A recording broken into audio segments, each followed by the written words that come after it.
Welcome back to another exciting episode of No Quest for the Wicked, and this is a special one, but I'm still going to ask you. I have two questions for y'all. First and foremost, are you ready to rock? I think I am. Oh, yes. Yeah. More importantly, are you ready to roll? Yes. Oh, definitely roll. Oh, roll for sure. Yes. Yes. That one, yes. Love it. I love the confidence boosted as we did that.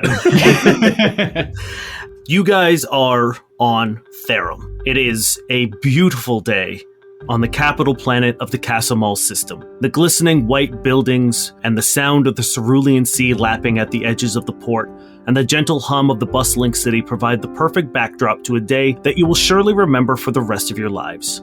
Orientation Day at the preeminent school for the heroes of tomorrow, the Miser Space Academy. Friends and family have gathered around the busy port to cheer on and say goodbye to the freshman class before they depart to the station that is currently orbiting Therum. While many of the groups have pressed up to the front of the docks, a large group of the wolf-life Flakka, roughly 25 of various ages and sizes, are congregated towards the back. They are adorned head to toe in Miser Space Academy attire.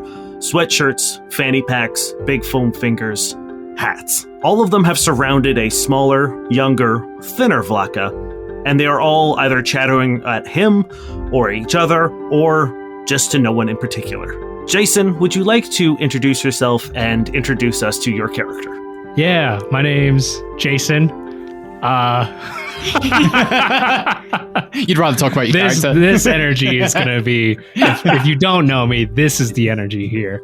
I am 1/3 of Gate Leapers. I do some art stuff if you'd like to see me on my socials, but I'm just generally a really busy and tired guy, is my deal. And I'm playing Kellen Cull, a Vlaka nanocyte. He's just an asthmatic, tiny little guy, and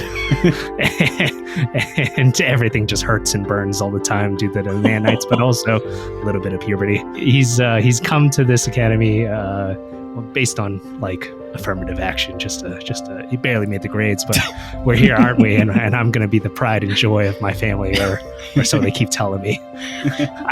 I just want to sing and dance, man.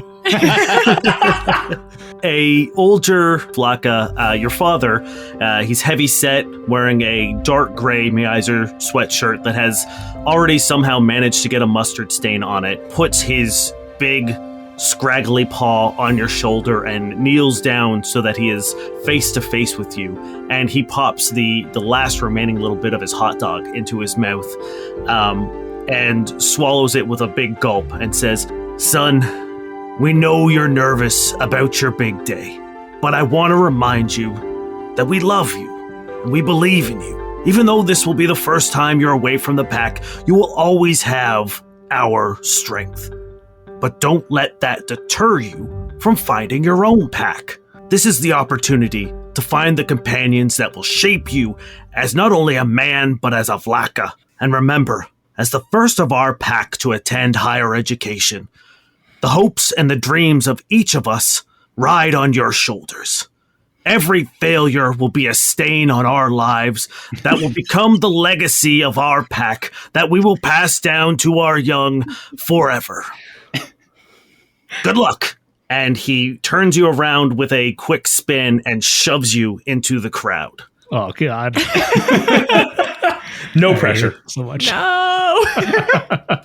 As you begin making your way through the crowd and trying to push your way through, a small robotic bird comes zipping past in front of you and nearly crashes into you, but swerves at the last second.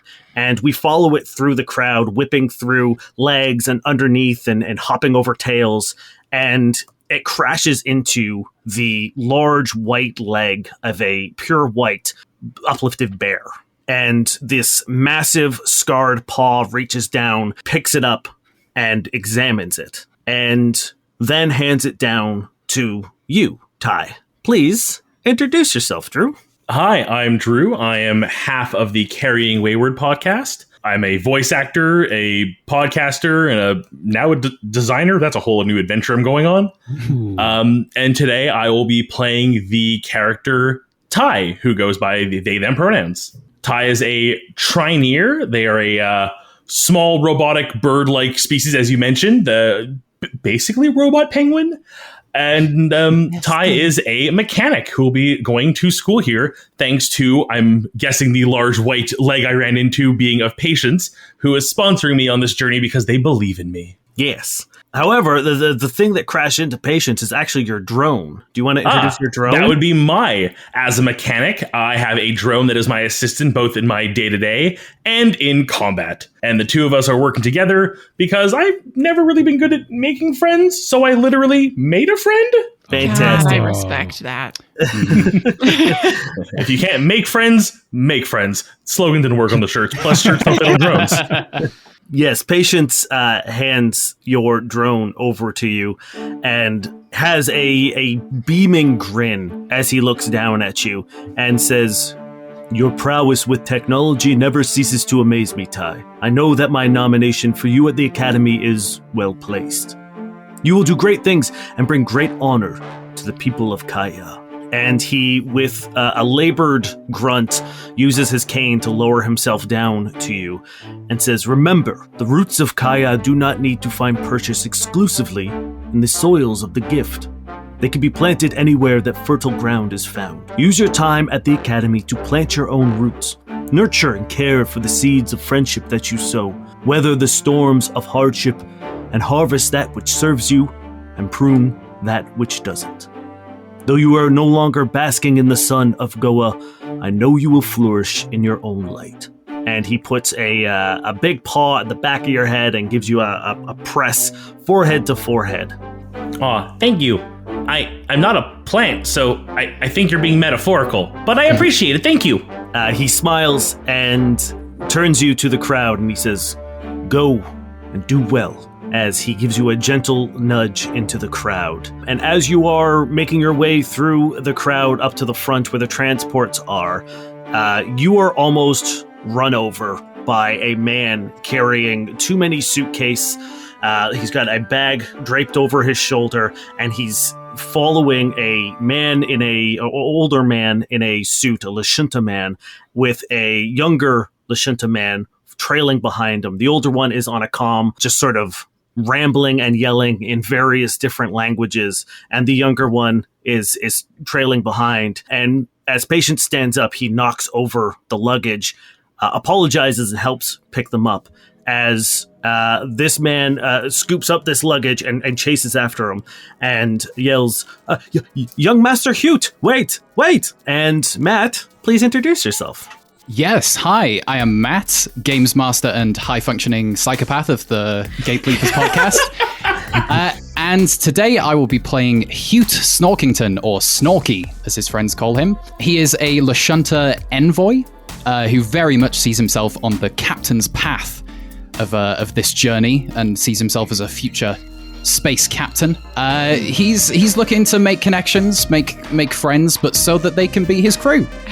Amazing. This butler has finally caught up to you and is offloading all of your luggage, clearly more than pretty much anyone else here has brought, to one of the porters who begins loading it onto the transport. And once you make it to the front of the crowd, there is a group of young women, all different species, but all very attractive, holding signs that say, "We love you, Snorky. You're the best, Snorky. Oh my God. We're going to miss you." And they're just losing it and cheering for you. My adoring fans. This was to be expected as I depart for the greatest journey of my life and perhaps anyone else's. Hello, would you like an autograph? Yes, fine, very quick. And they all run over and you begin signing autographs on body parts, signs, wherever they ask you to. And finally, the butler behind you says, Master Hute, your father wanted to tell you that he is very proud of you. And when you look over, you can see your father has put a finger in his ear and has turned around, hoping to not be interrupted on his phone call. And as you turn back to the butler, the women who have just rushed you to get autographs have lost all enthusiasm as he reaches into his pocket and drops a cred stick in each one of their hands as they saunter off into the crowd. And the butler is doing his best to keep your focus on him. He says, "You will be continuing the long line of Snorkingtons who have attended the academy. You do your prestigious lineage a great service by honoring a tradition as old and renowned as the Snorkington name. Your father swells with pride as he sees you standing on the precipice of becoming the man he knows you're capable of becoming." You see your father wander off in the distance. He knows that you will hold yourself to a highest of standard that will be befitting of your pedigree, and that you will not only succeed but excel at everything you would choose to do. No one is prouder than him at this moment. You are his favorite son. As a tear rolls down the butler's cheek. His own tear, or was he instructed to cry? You'll never know. Oh God. Actually, hey, give me a sense motive, Matt.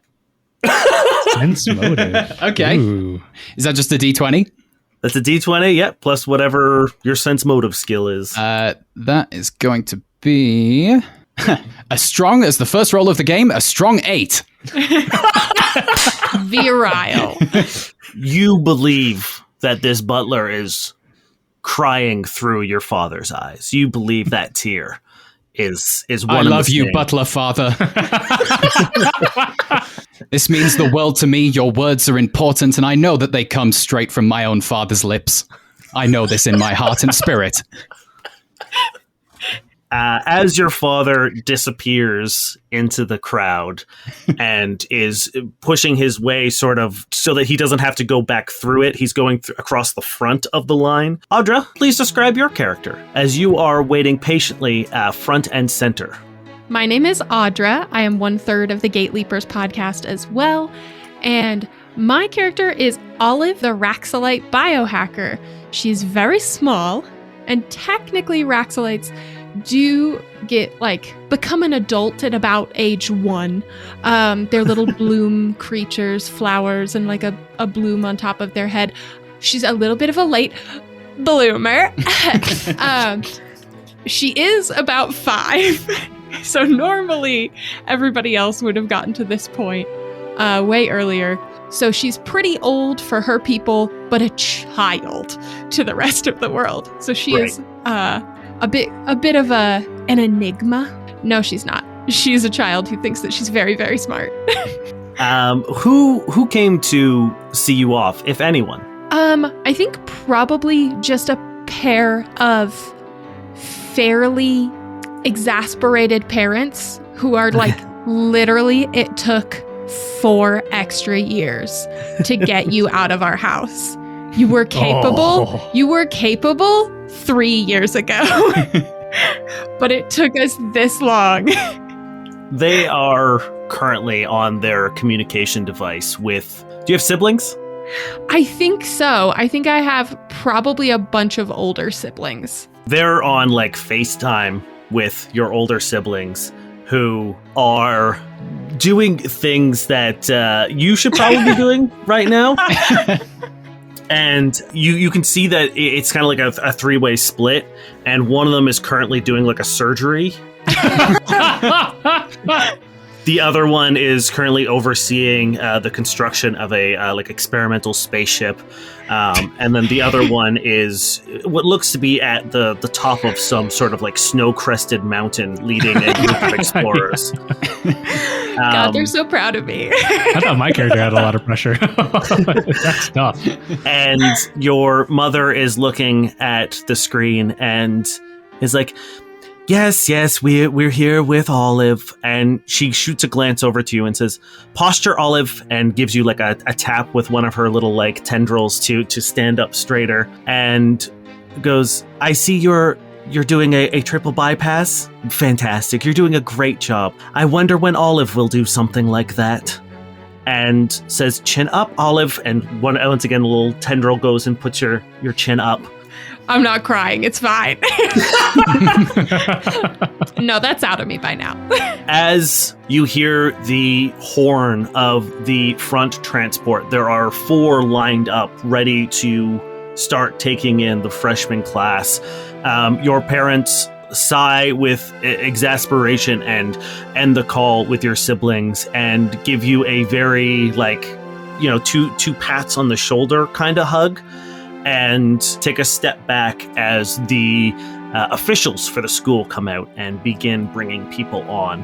As you guys are making your way to the transport, you notice that a lot of people are not getting on, but instead are sort of staring at each of the cars in the way that people try to find the fastest line in the grocery store. If you guys would like to roll some culture checks, if you have it, we'll see if you guys know why this is happening. I have a +6. 21. Ooh, dude. I went off. Yeah, I got 21 as well. 27. Oh, nice. I have a +10. Jesus. A dirty 20, which I thought was great. Those are all enough to know that there is a tradition at the Miser Academy for freshmen, and it is whoever ends up on the last bus that arrives at the school are branded as losers for the year. Well, everyone is trying to figure out what bus is going to be the last bus. Can I take a quick look at these buses? Absolutely. Give me an engineering check. I'm going to check some tire pressure. I'm going to check some aerodynamics. Does something have like a loose piece? I was about to say the same thing for Ty. He's just zipping around back and forth, looking at like every detail, like, Okay. 27. Damn, you guys are fucking rolling. I also got a 27 engineering check. All Did I right. make this sheet right? Are these bonuses? Like, these are crazy bonuses. I for our got level. +11 for engineering, so 27 doesn't even seem that good. So I will preface this. I haven't mentioned it, but everyone here has never played Starfinder before. So this is a new Why? this is a new system for everyone. The bonuses are a lot more crunchy than things like D&D 5e. So it is not uncommon. I believe Terry at level 1 had like a +12 to stealth. Okay. Oh yeah, I hear the stealth Yeah. roll sometimes, and I'm like, what the hell? Okay. Yeah. I rolled an 87. Ooh, not enough. Oh my god. But yes, so Olive and Ty, you both take a look, and all of these vehicles seem to be in pristine, perfect condition. It looks like the money is behind the academy, and it shows. These things are good to go. I'd like to approach Olive in the crowd if I see her, because something I read about Vlaka is they're mostly deaf or blind. Okay. One of the other ones. And so like the way I drew my character is like he's blind. He's got like these weird like sci-fi glasses is what I made him, but I also wanted to make him look like the dorky basketball face shields because those are dumb. And so I'd like to think that I overheard all of his conversation with her parents over the crowd. And Yeah, just for sure. go up to her and be like, you got some pretty tough parents, huh? Sorry, I kind of overheard that. Yeah. They're a lot, but also not much all at the same time. It's like I get that. That's kind of like my parents. Like they're not like your parents bad, but also they're kind of way worse in other ways. That kind of God. sucks. it's kind of like the complex situation of existence. I think the first bus is the only bus I'm not going to get on, and I just go back. It just leaves me. Which bus are you getting on? Oh, well, I was just whatever bus. I don't really care. Whatever bus you're getting on, I guess. Shit. I like Ty just sort of comes by during their inspection, going, "I think he's flirting with you." Is that Okay. what is that what this is? Is that what That's kind people of a do? crazy thing to call out, dude, on the first day. Is that a I crazy don't know. thing to I don't know call if out? that's what I was doing. All right, what bus are you gonna get on? And then I'm just gonna go towards like a middle bus, like a middle bus. I'm gonna walk away. As the three of you are standing there, you try to part ways, and the crowds are now, people are just getting on buses, and you guys all get pushed into the same bus. Oh God. I guess I'm getting on this bus. Snarky, what bus would you like to get on? Well, I think Snorky wouldn't necessarily have the knowledge to know which one, and will have seen a crowd of this particular three rushing towards that particular bus, and so he thinks, oh, they must know something. As you are making your way there, you hear a voice over in the crowd, and It is, I don't know if she was a classmate of yours, but you know her. She might be like an influencer. And she yells out, she says, "Snorky, honey, not that one." And she waves, and you can feel that it wasn't said out loud, but in your head telepathically. And you look over and you see a very attractive pink-skinned Lashunta waving at you from the first bus. And then you feel a feeling of a spell trying to take place on you, and kind of a like yes or no option to accept it or not. I think Snorky at this stage would accept it and would want to be with his popular friends. And as you do, you get whisked over with a teleportation spell over to the first bus, and the cool kids all get on with you. Okay. As the buses begin to lift up off the ground with a satisfying hiss, there is a sort of attendant who comes and hands out your insignia pins to welcome you onto the academy and the bus. And there are these small golden red M's that you need to affix, and they will kind of act as your student ID for your time at the academy. Olive, Ty, and Kellen, you notice that there is a very specific kind of people on this bus. And it is winners. One that you probably, your heart sinks for a second. There are a few noticeable people. There is one just big giant slime person, just kind of like constantly shifting out of their seat and like putting themselves back up and then slopping out again. There is a blonde human man with one of the most aggressive bowl cuts you've ever seen. Nice. And big old glasses, and then there is a small little Yosoki who just like is just fidgeting around and like twitching and stuff. Snarky, your bus is the polar opposite. It looks like you guys are on your way to some sort of like model convention. All very attractive. You know this woman that teleported you over. Her name is Perilous, and she is a fellow Lashunta, and then twins Reese and Reza. They are Shirans, who are like a bug type people, and then a very, very ripped Kasathan, who is like a four-armed, almost like traditional alien with like a big cone head, named Decobarus. And when you get on, they all seem very happy to see you, and they're like, "Snarky, it's so good to see you, man. I'm so glad you're here." And Decobarus gives you like a big slap on the back and almost knocks you over. And they all kind of like circle around you and like, "I'm so glad you're coming to the academy. We didn't know you were coming." Oh, yeah, I wouldn't miss this for the world. And can I just say, it's so good to be with my people.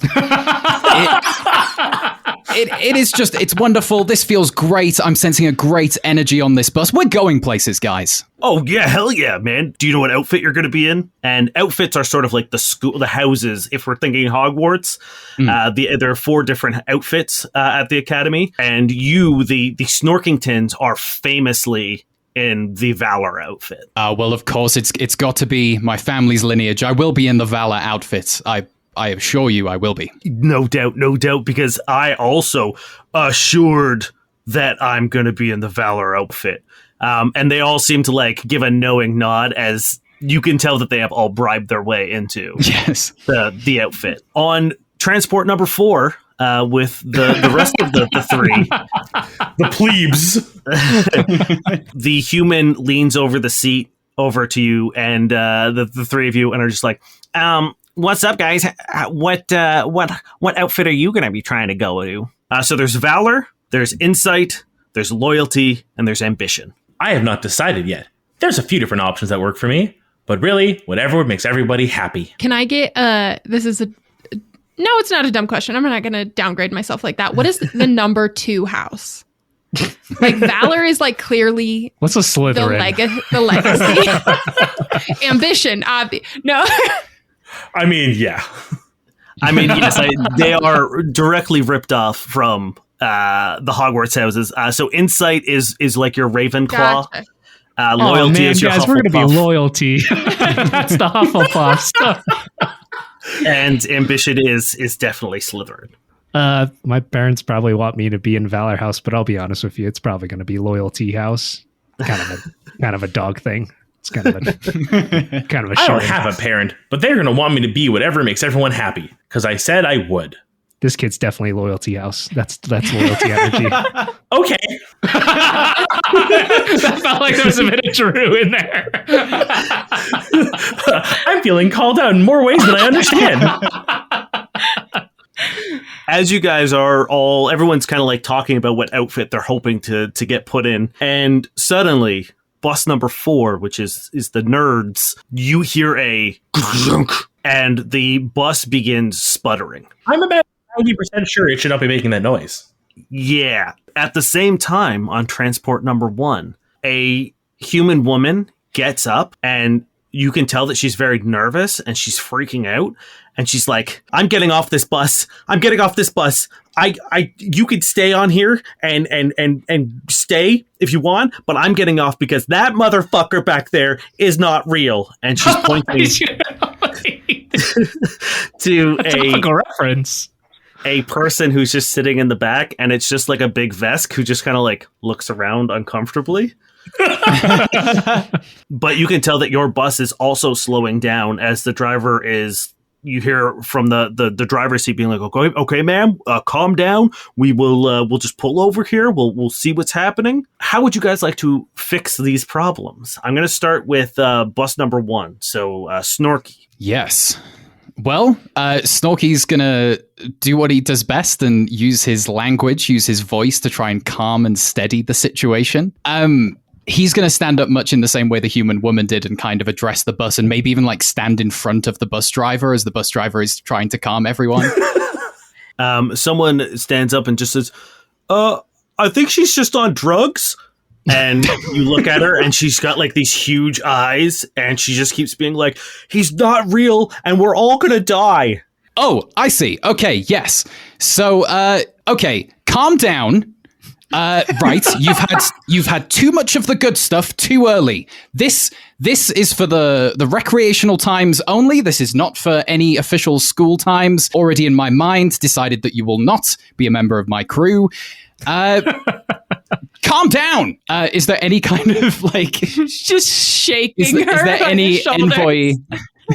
That is going to be a diplomacy check, please. Okay. Or I will also let you roll intimidation depending on how you want to resolve this. Do you know what? I think at this stage it is more intimidation. I think at this stage he thinks he has skills, but he really has no skills. And so, yeah, he's just yelling, calm down. Oh, no, wait, that's decent with the plus, actually. 22. That's great. She looks at you and she slowly reaches out and like touches your face. And it's just sort of like, please stop. Manipulating you and just like rubbing your cheeks. And she's like, you're real. You're real. I'll hold on to you. And she just sort of like walks into you and just like hangs on. Okay, well, if you could hold on to me a little less physically, that would be great. And she's I kind of like getting on, like she's like mounting you now. She's like got both legs up, and she's just like on you. Okay. Why do I imagine the entire bus is applauding this? Did I give you an autograph earlier? I can't. Look, please stop this. Stop physically accosting me. You're having a minor drugs episode. Please calm down. We zip over to the last transport that is trailing significantly behind as the bus is losing speed based on this ka-chunking sound that is coming from one of the panels on the bottom of the bus. Ty is already like wedging up a panel on the ground with his multi-tool and just like, if anybody can check on the bus driver and make sure that everything's okay on his end, I'll take a look at this side. I'm going to get out of my seat and go check on the bus driver then. Good idea. I'll help pry up some of the areas of the floor. And I have my Raxalites have basically, it's not Doc Ock, but it is in the sense that they have 4 like mechanical arms on the back. So I'll just be like handing tools that I think Ty might need. Okay, cool. Ty is too polite to even question the tools you're handing. Like sandwich, like, thank you. This is exactly what I needed. You get up to the front of the bus, Kellen, and The bus driver is, he's not panicked, but he's visibly concerned about what's happening. And he looks and he says, hey, kid, you might just go sit down. I've got this. It's just a little, there's a little bit of a computer issue. I'll sort it out. I'm sorry. We might get there a little late. I know you all have this last bus thing, but I'd rather get you kids safely there than, try to force it and put you guys in danger. I'm sorry. And you can see that there's like a little panel. There's a computer screen beside him that's freaking out. The computer screen is freaking out. All right, I'm gonna go over to the other kids at this point, and I'm gonna go up to. Well, I guess Ty's busy, more busy. So I'm gonna go up to Olive and be like, I think the bus driver is absolutely stalling. I think he's a fake, and I think we need to, if you guys are like tech heavy, there's something going on at the front and the back, and this is. In the middle? In the middle. There's something going on with me. A little too much Audra came in. I almost just said sorry for your loss and then walked the bus. So that's not, I'm not Audra now. Do you know anything about like computers? Like, are you good with that kind of stuff? I know some. I'm gonna go up to Ty. Do you know anything? I'm gonna go give it a look while he talks to Ty. All right. Give me some of the tools, and I'm gonna help out this robot bird. Okay. So the way that this is gonna work is you can aid people on rolls. So Jason, you're going to be rolling a engineering check. All you need to do is pass a 10. Drew, you're going to be rolling an engineering check, and you're going to be getting a +2 if Jason succeeds with his assistance. I need to roll 2 or more. Let's get your assistance. Oh, it's a 1, isn't it? Yeah, I only need a 2 on this dice. Why I got did a we 1 switch plus places? 8, so that's 9. Why did we switch places? So technically, ones don't fail on skill checks, but I think that's a boring rule. Okay, cool. Yeah. So you look down and try to get a sense of what's happening, what Ty might need, and just a big old drip of sweat falls down into the machinery and into the circuitry. And Ty, you know that this thing's gonna fry soon, to the point where that you can't fix it. You'll need specialized tools. So you're gonna get 1 check at this. It's gonna be at a -2 because there's added problems. Well, I got a 12 total. Yep. Okay. Oh, okay. And understand, my bonus is an 11. Did you roll 1 as well? Fantastic. And the bus exploded and the story was over for those 3. incredible. Oh god, I'm sweating, and when I sweat it makes me nervous, which makes me sweat more. I'm so sorry. That's a disgusting feature. You might want to get that looked at. If we survive this, which is not very likely right now. It doesn't make any sense, too, because I have fur and dogs don't usually sweat. Audra, I'm going to need a computers check. Okay. We're all praying? It's going to be another one. It's classic bus fall stuff. 16. Oh, okay. That's not a bad number. It's not a great one, Note the lack considering of excitement the in our GM. modifications at play. You begin tapping around with the computer, and you're able to stop it from glitching, but you're not able to figure out what the problem is. But with that check, you do know that this has been tampered with. Bastards. I don't even know One who of them, they they're- are.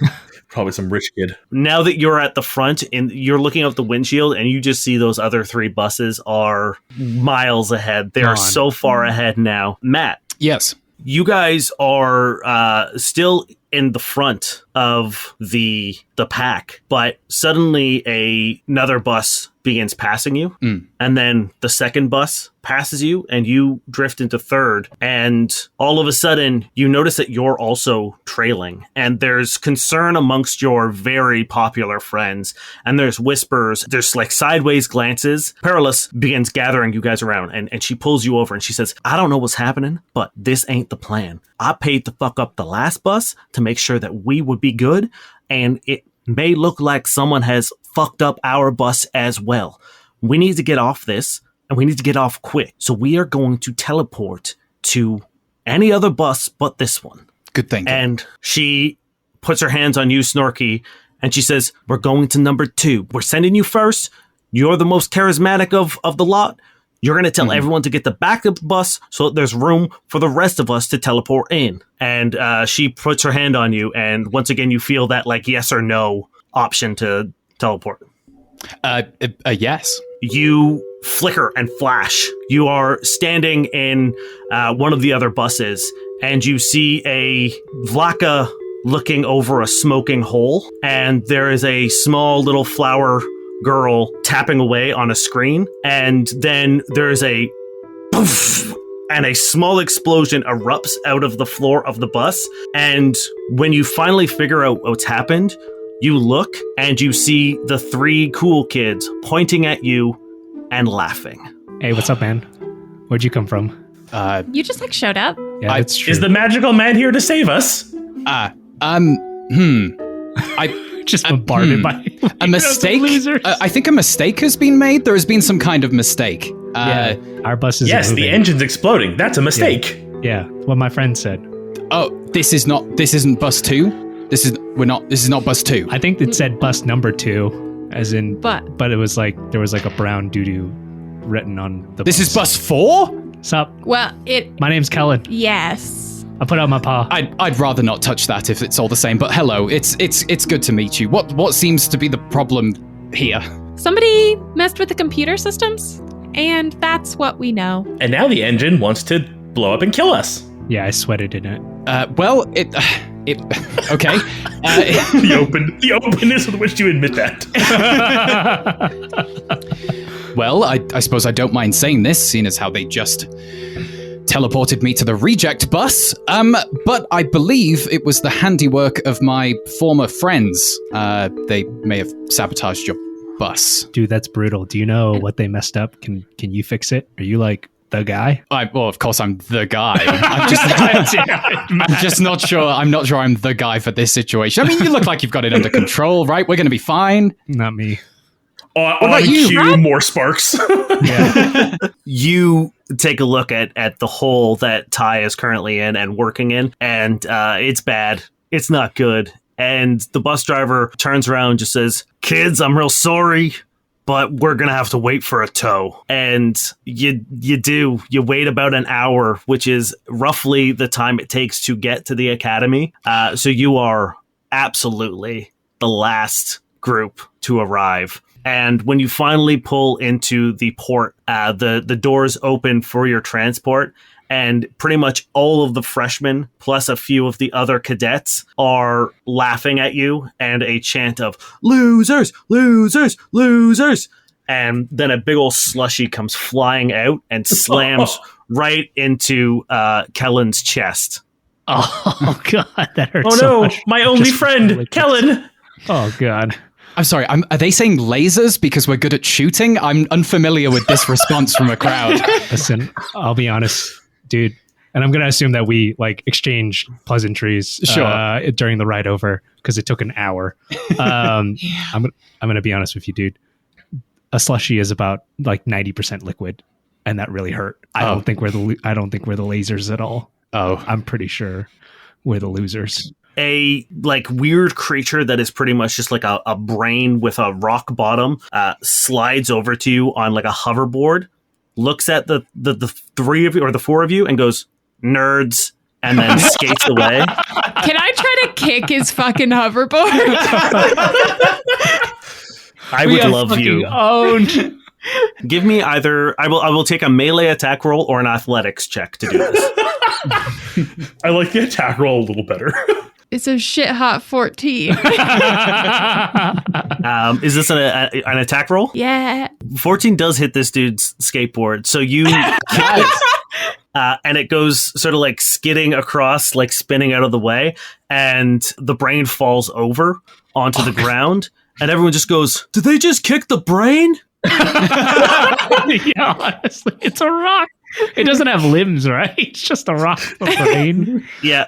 I just want to say, yeah. More people just begin boo, and it's turned from like kind of like a playful jeering to now the crowd has turned hostile towards you, and a big dude walks over and scoops the brain up and looks at you, Olive, and goes, "What the fuck?" and walks away. He He verbally assaulted me. Okay, Plant Lady, let's not antagonize them any further. I don't think I can take this anymore. Let's I don't know. let's just We keep our should- heads down until we make it through the angry crowd. Kicking brain rocks. I feel like that's kind of like a hate crime. The crazy. crowd begins kind of dispersing and going their own separate ways. Every now and then, someone will look back and kind of like laugh at you guys. But you do notice there's a giant hologram in the middle of the sort of like the bus depot that has a advertisement for the Freshman Day Circuit Ball game, which is sort of like an all-star league of former students who used to play on the like famous team from the academy called the Blitzwolves. A bunch of sort of like older players, kind of like the Harlem Globetrotters kind of situation. Like it's just an exhibition match. But it's them doing real cool shit. If any of you guys are into Circuit Ball, like if your characters are like super Circuit Ball nerds, you can roll me a culture check. Yep, Snorky's going to do that. I'm not. My family is. My dad is. Ty tugs at Kellen's sleeve as everyone's distracted, going, "What is a circuit ball?" It's this game. My dad watches it all the time, and he wants me to play, but I can't catch the ball because it hurts too much. It's just. What are the rules, Dane? What is circuit ball? Is it like a Quidditch? Is it like a kind of? It's a mixture between, I imagine, Quidditch and Blitzball from Final Fantasy X. So it's played in a zero gravity sphere, and sick. then there are people who essentially have like Tron bike like lines. So you're trying to break other people's circuits. And the more you can like build a circuit around the course, you can score more points and you get like benefits.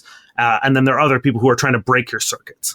Okay. So wait, is the ball in reference to the spherical playing area, or is there actually a ball? There's a ball Okay. that you are trying to build like goals out of the circuits to put them in. So there isn't a way to score until you build the correct circuit configurations to that's pretty power sick. God, to power the goals. Damn, Dane. I would You don't watch make that this sport. Holy shit! All right, I'm gonna look at Ty and be like, you know the game Snake. Yeah.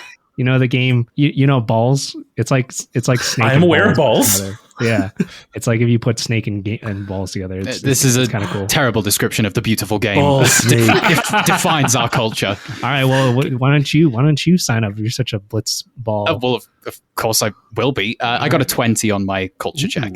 Cool. On top of the like thing that's advertising the game, there's also a roster of the team. And you notice that there are two names that are usually there that aren't listed. They seem to have like a 2-man shortage. And as you look at it, there's a flicker and the ad changes and it just says, it takes over the whole screen now that just says special guest appearance and performance by Hyper Steve. And then there's a tiny pig with a wolf mask on and like a jetpack. I love him. And Ty just clapping. Just yay. I don't know what it is, but I love it. Hyper Steve is the Meiser Academy mascot. Everyone loves him. He is beloved across not only the system, but the entire universe. People lose their mind for Hyper Steve. I would say that there are probably more people who go to see Hyper Steve at these games than who want to watch the game. It's like the ads or like the halftime show for the Super Bowl. You know, like there's some people who literally just watch the Super Bowl for the ads and the halftime show. That's Hyper Steve. Yeah. Okay, you're raising He's Beyonce. Yeah. Gotcha. He is Space Pig Beyonce. Yeah, I like it. As you guys exit out of the depot, you enter onto the sort of the quad of the academy. And it is a huge bubbled dome. You can see space and you can see Therum off in the distance. And there is a artificial sun that replicates almost the time of day on Therum perfectly. The lawns are manicured to perfection. The smell of fresh cut grass is being wafted through with little sensors. Banners that are emblazoned with the gold and red M of the academy line the marble road that leads up to the main building. And there's a small stage set up there. And people are starting to gather around. And then you see this brilliant pink light slam down onto the stage with a loud pop. There's a bit of smoke. and a completely distinguished older elven man walks out of this light. And he's got this stark white hair that's pulled back in a ponytail, and he's got this big bushy beard with a curly mustache, and he is immediately recognizable as Griffin Mayizer, the admiral of the academy. And he's wearing this red pressed suit covered in medals and medallions from multiple different military organizations from across the system. And he's got these golden pauldrons and a golden sash around his waist. And he approaches the podium, and a hush washes over the entire quad. He takes a step forward and he says, "Welcome, cadets." And then in the distance you hear a scream, and someone wearing the school attire comes running out of the main building, and Admiral Griffin Mayizer sort of like turns around to take a look, and this person runs up onto the stage and whispers something in his ear, and he goes pale, and he says, "I'm sorry, but everyone is going to have to go to their dorms. Someone has kidnapped Hyper Steve." I will destroy them. I'm sorry. I don't know what came over me there.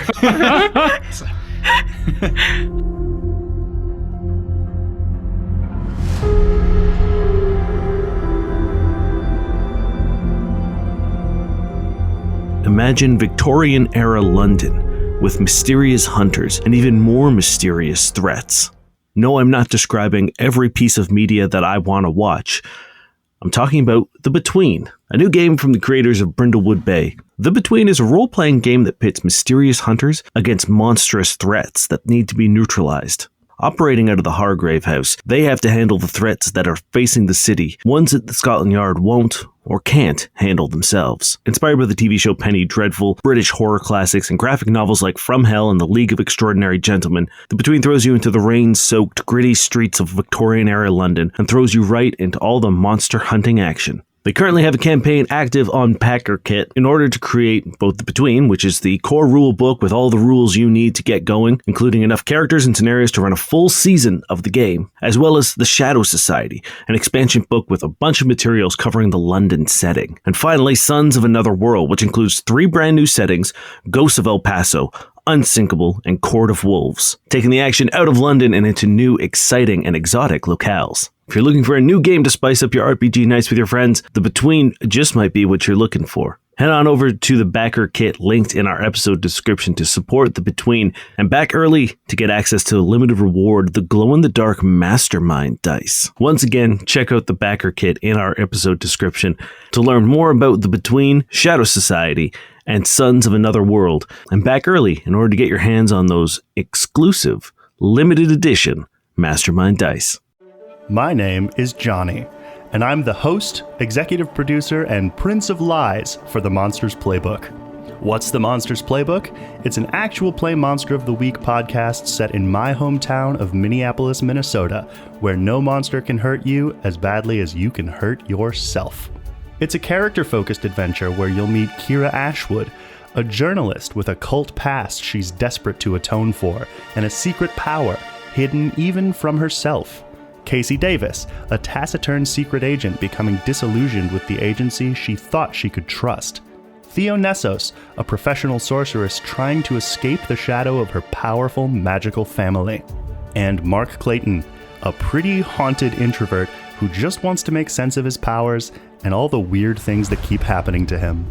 This is a show where danger could just as easily come from an otherworldly threat as from the fragile emotions that anchor our characters and bind them together.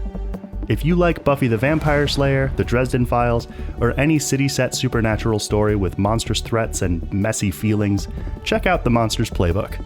New episodes every other Tuesday, wherever you get your podcasts.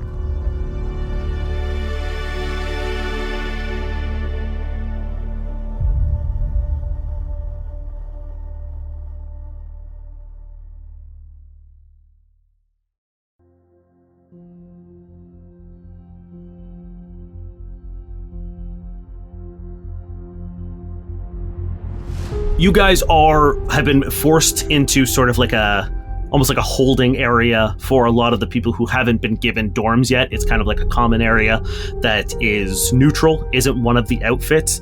And there is a man at the front there who is one of the school chaperones, and he's addressing you guys as a crowd. And he says, I understand that this is terrible. At this point in time, you should have been all lining up to be scanned by the classification helm and sorted into your outfits.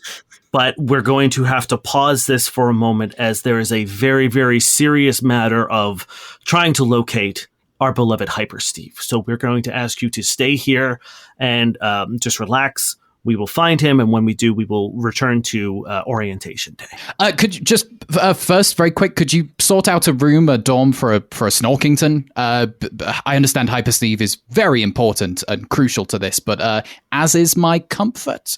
Roll me a diplomacy check. Nat 20. Whoa.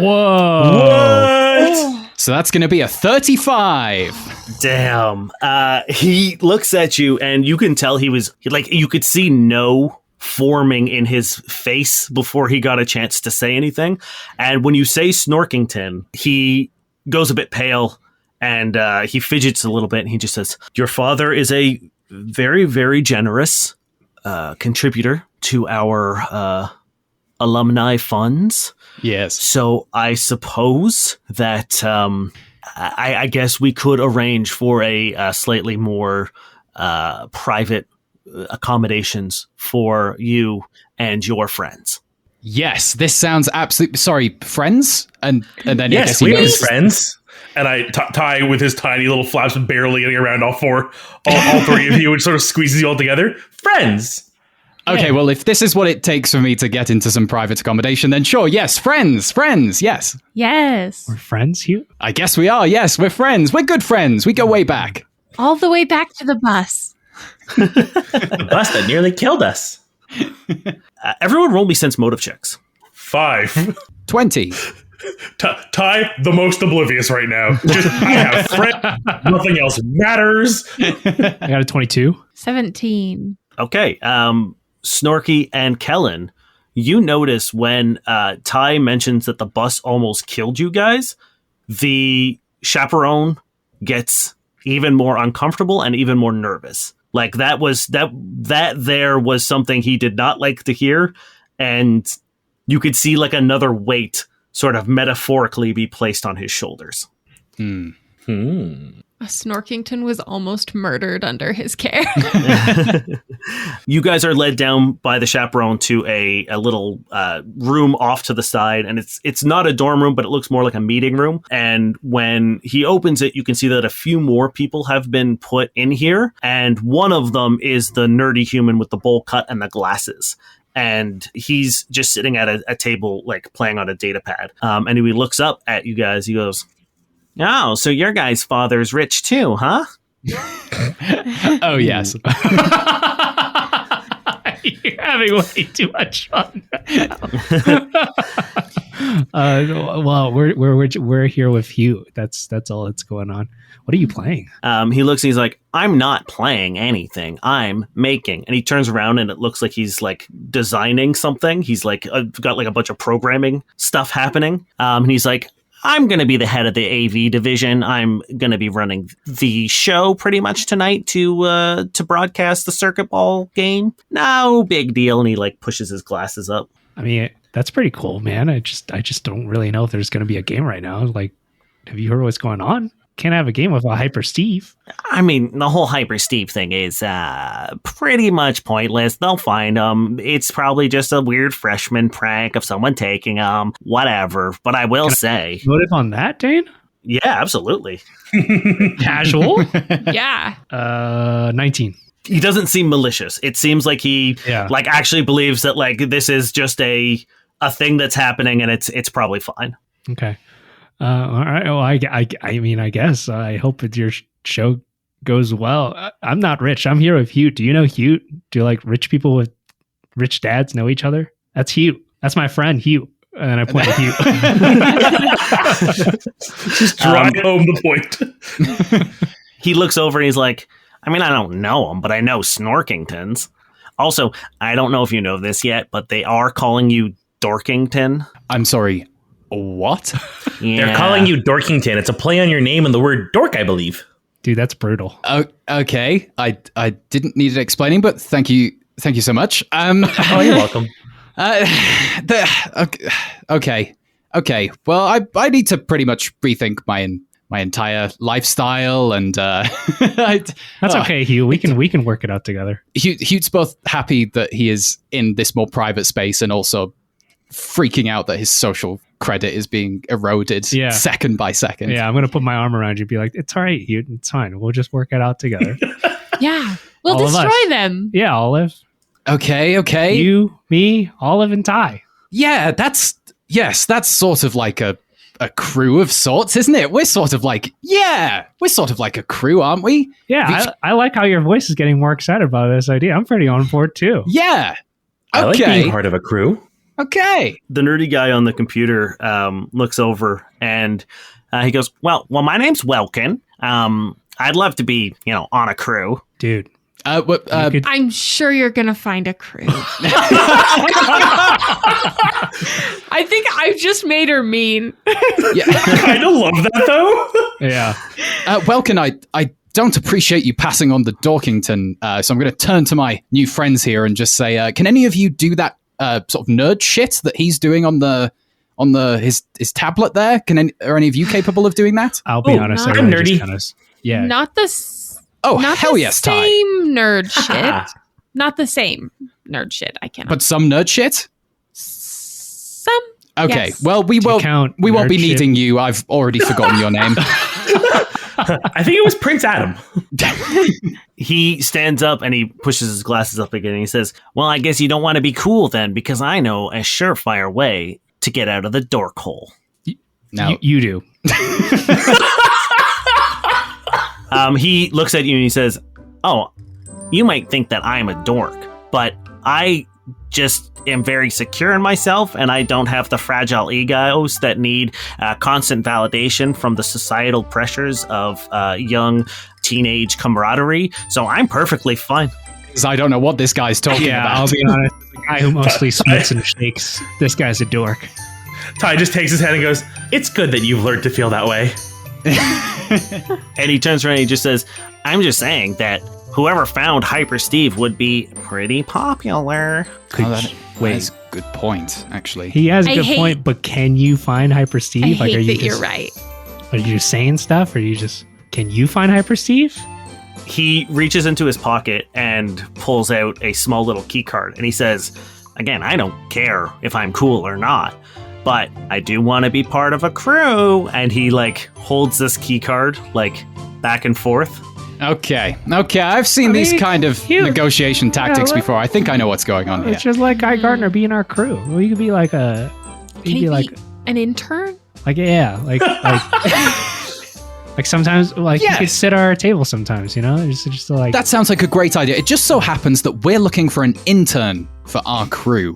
Would you be interested in that in exchange for a key card? He thinks about it for a second. Roll me a diplomacy check. Who pitched the intern idea? That was me. Okay, so you're going to be rolling an aid check on this. So you're looking for a 10 on the diplomacy check. Okay, yes, we got above a 10. Amazing. So add +2 to your roll, Snarky. Okay. It's a good job I have a lot to diplomacy. 19 is my score. He thinks about it for a second and he says, yeah, I can do intern. And he flicks the key card in his hand and holds it over to you. And he says, that will get you in the room that they were holding Hyper Steve. I'm sure it would be an excellent place to start your investigation. That's like a crazy... Yeah, I mean, that's like saying, here's X marks a spot and you can start there. That's kind of crazy. Also, how do you know this? How do you have this? He presses a button on his data pad and he just says, I can have access to a bunch of stuff that I shouldn't have access to because I'm kind of a little bit of a menace. I hate this guy. Yeah, I'm gonna lean towards you and I'll be like, that sounds like terrible behavior. That sounds like psychopathic behavior. I know he's like a nerd. Look, we've got the card now. I think we can follow the lead. Can you be a nerd and a bully at the same time? Because that's crazy. Is it weird that he's seeming a little bit cooler? I like that we're all whispering about stuff. I kicked a brain off his game. I set the tone.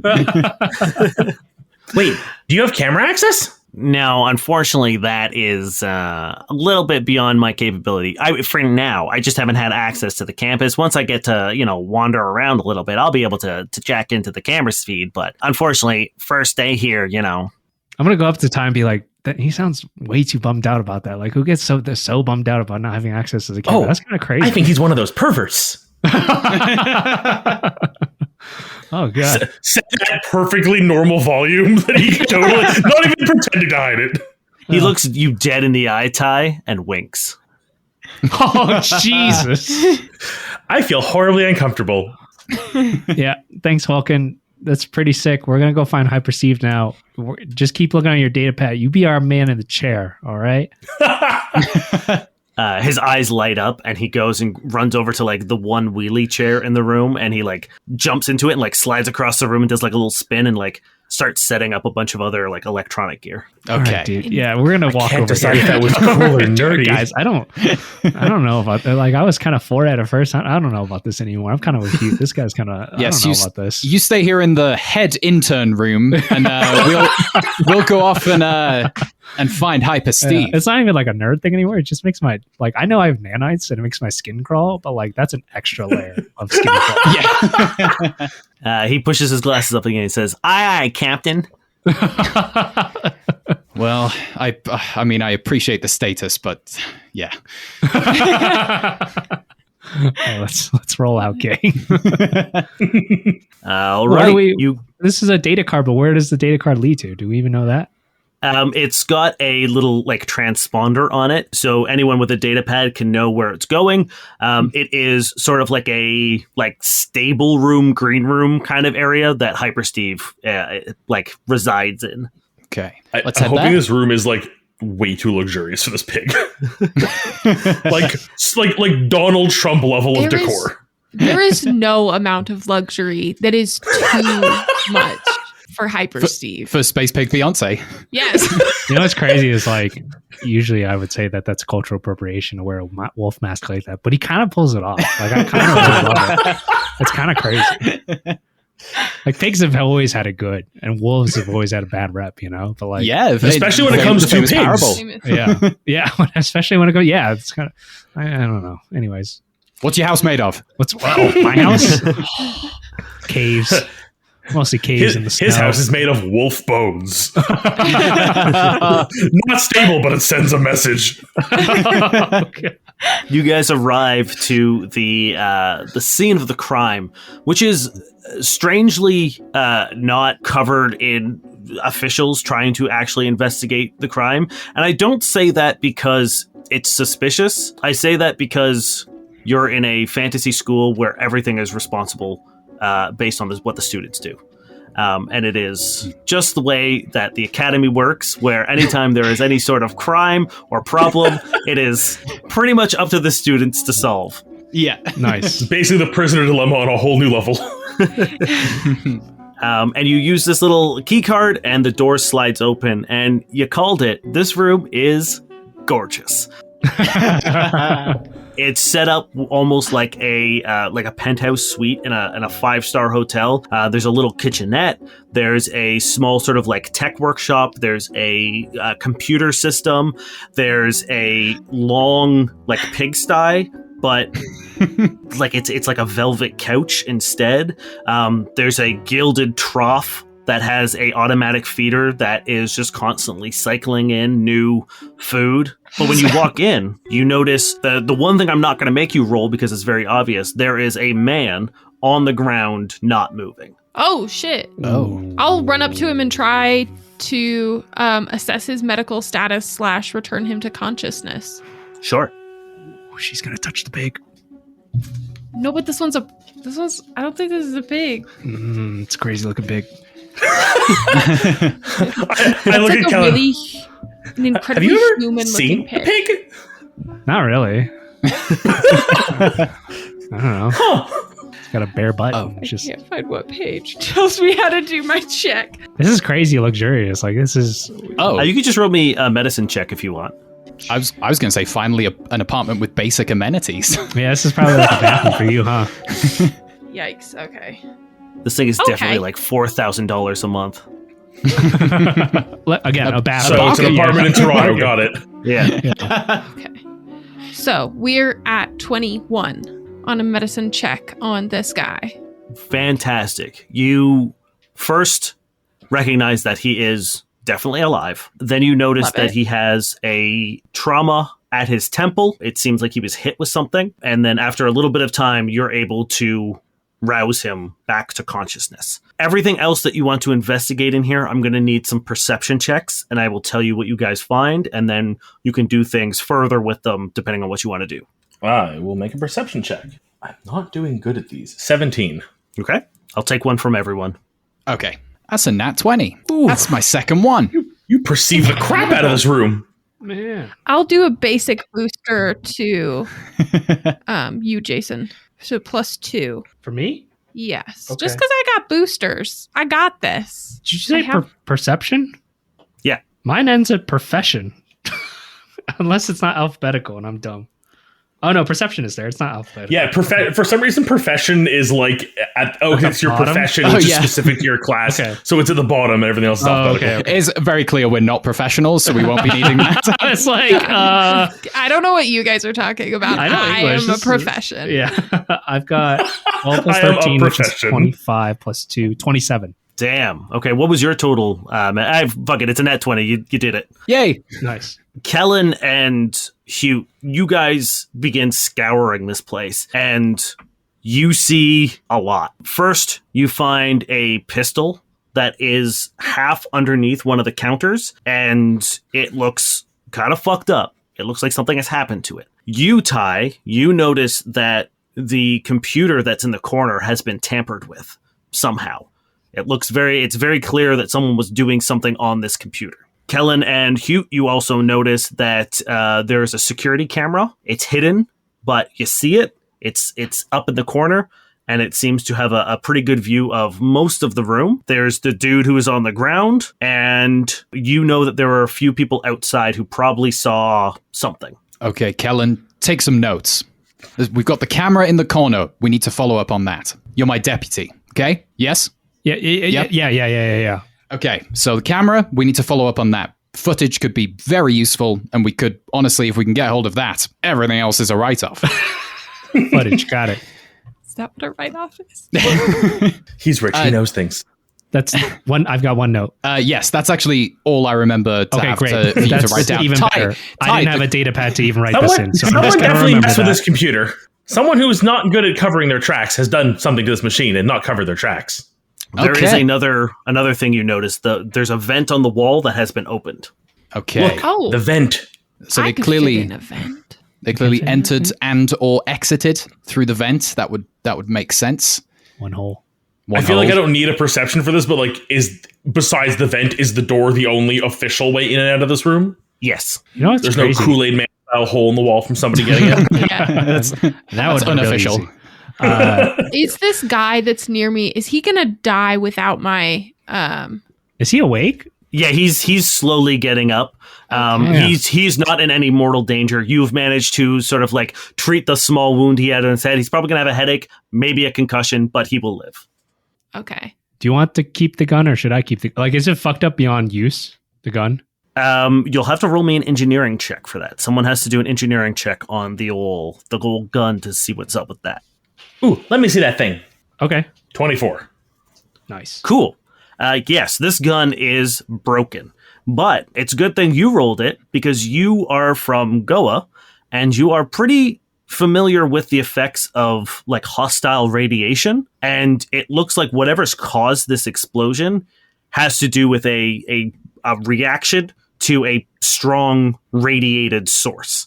So something has happened to this gun. It's been exposed to radiation and that has caused it to backfire and explode. Okay, so the gun, not good.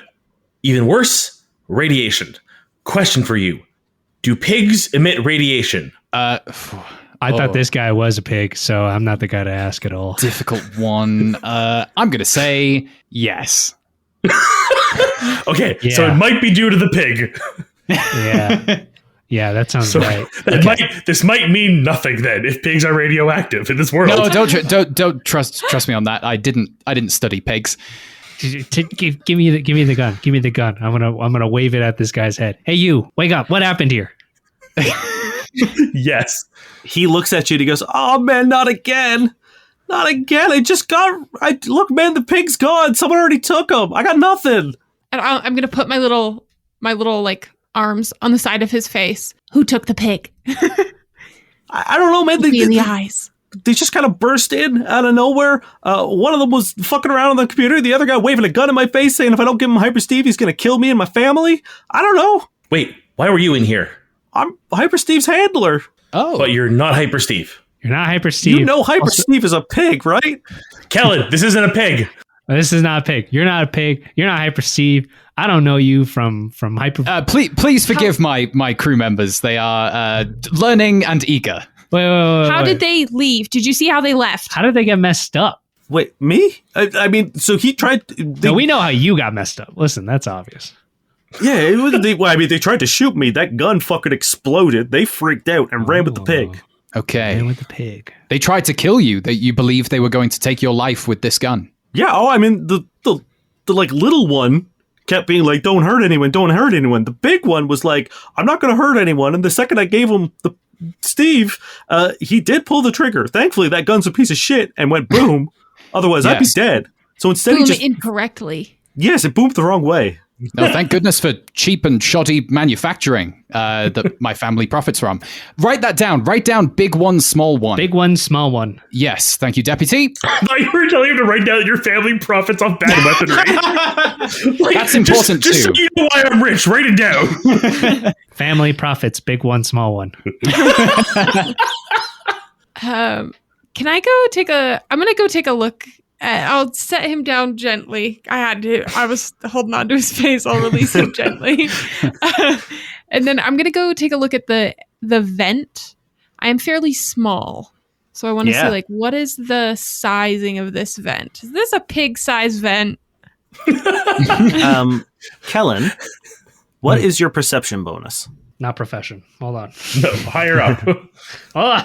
13 plus 13. That's your bonus? Perfect. Yeah. You see Olive beginning to scramble up to the vent, and before she gets up there, you see a small red light flashing from your safety inspector archetype. You notice that there is a trap in there. Get down! I don't. That's all I know about the archetype. Hold on. I do. I for okay, no, but sorry, it's I for danger. Hold on, it's I for danger. Yes, you have a thing where if you're within a certain range of traps, you automatically get a check on it. Yeah. I can grant an ally a +4 insight bonus to their reflex saving throw or a C. Well, it's good. You caught it, so it has not gone off yet. But you can tell that vent is trapped. Okay. Hey, Olive, you want to get down? That's crazy. It's booby trapped. Shit. Good catch. Wow. I'll try to take a look around it, see if I can see where exactly is this trap within it. Like, is there like a little... I was going to say I could use my drone to disarm it, literally. Incredible. I'm going to assume that you have a far better chance at getting that done than I do. What check would that be? So it's going to be an engineering check to disable the engineering trap. check. That's great, Olive. You've learned the power of delegation. 17. It's a useful tool. Okay, you managed to get up there, and I'm sending the drone. I'm safely in a distance. Mai gets up there, friends now. and you hear like a, and then you hear a bing, and then that's a good noise. That's a good noise. You hear a metal thing detach from the side of the vent. I wave my back and they bring it back to me. Yep, and you can tell that this was a mine that was proximity based. If someone crossed the laser, it was going to detonate. Can I like go up to Ty and sniff it and be like, can you figure out who made that mine? Like, can you do some engineering stuff and like figure that out? I can try. So would that be an investigate roll? That's another engineering roll. Oh, that's great for me. And that's a 20. Dirty 20. So you look at it, and it's not manufactured by one of the known weapons manufacturers. This looks like it was built homemade, like from salvage scrap. Oh, this is a dirty bomb. Someone built this at home. Oh. And I guess if they also built the gun, we know it's good at exploding itself. With your engineering check, you know that gun is a well-crafted gun. That is a reputable gun. That wasn't the reason why it blew up. It was because of the radiation that it blew up. Oh. Okay. Or exposure to radiation was the reason that gun misfired. So pigs are radioactive. I was about to say, like, meta talk. I'm starting to believe pigs are radioactive in this universe. Or whoever stole the pig. The dude who is in the room with you, the handler, as you guys are like pulling fucking improvised explosives at events and stuff, he's like, guys, you gotta look. We've got to keep this quiet. It's bad enough that Hyper Steve is gone, but the school cannot take another scandal. Another? And you see him like put his hands on his head. He's like, oh no. Oh, you're really fucked up. Oh, you can't. Okay. So don't mention this, and also don't mention that I just mentioned that. Not a word. Maybe you should mention more so we know what not to mention. We wouldn't want to accidentally slip up. He looks at you and he cocks his head and he's like, okay, look, there was a couple of well-known academy graduates kind of got themselves into some trouble and we had to distance ourselves from it. We're doing a pretty good job keeping it on the DL, but I feel like the more things that go wrong, the more people are going to start looking at things, and there's nothing worse than being like, oh, hey, one of our graduates did something bad, and then... Were those well-known academy graduates circuit ball players, perchance? He looks very uncomfortable. And was one very big and one very small. He now has a sudden realization. He's like, oh, no. On the bright side, it's a continuation of the same scandal. Right. Now it's just not one a new scandal. one. You only need to Don't panic worry about one it. scandal, my friend. It's the same scandal. He has a tense, relaxed moment. I'm gonna put my paw on his shoulder, dude. They either are paying you way too much or way too little. You have told a lot of information to some high schoolers who have never set foot in anywhere, barely know each other. You've told the exact correct amount of information, unless there's Yeah, a to little us. bit more information. For a pig handler, you know a lot about the inner goings and politics and public relations of this school. I don't think you understand. I might be a pig handler, but it's Hyper Steve. I am one of the most... I'm top echelon, baby. Evidently, and I'm just gonna look at this place. It's insane. This is bad. I mean, in terms of handling, you haven't handled much. Well, it's rare that we have armed assailants busting it. Look, okay, I get your point. I understand it. Look, if you could get Steve Also, an back, automatic feeder. What do you handle? Like it feeds itself. He Hyper handles Steve the has emotional needs. Thank you. You're an emotional support handler. Like that's. I got a cousin who does that. You know, and you're like. Oh.